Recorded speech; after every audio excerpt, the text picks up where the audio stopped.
Raywan Mental and Neurology Hospital.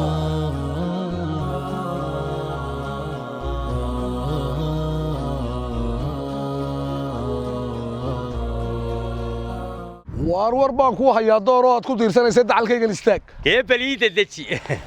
dadkeeni dayacnaaya suuqyada dayacnaaya maskaxdoodu duqaysay darbiyada iska jiifay dhaxantu ay ku dilaysay liman baa u dadaalay oo xarun weyn u diyaarshay oo dadka maanta la geeyo qofkii uu jinduqeeyay midkii uu sixir daariyo midkii ay durrahaysiyo ishu kayle degtiya midka jiidhay dabayshu midkii ay durrahaysaba isku soo wada duubo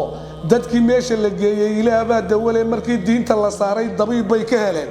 ducda weeye cilaajkii Raywan Mental and Neurology Hospital waa saxe qofkii aan durrahayna maskaxdiisu dayaantiyo dadka caadi u waalan daryeel ma helay dhaqaatiir baa kuugu diyaara maskaxdii dawaqday xanuuna ay la darseen sida looga daweeyo duruustooda bartay oo u soo qaatay digriyo shaybaar baa kuugu diyaara dadkan u shaqeeyo dawada u dhex taala Raywan Mental and Neurology Hospital wixii faahfaahinaya inta dheer kala xidhiidh ciwaanada iyo telefoonada shaashada kaaga muuqda إلهنا ما أعدلك مالي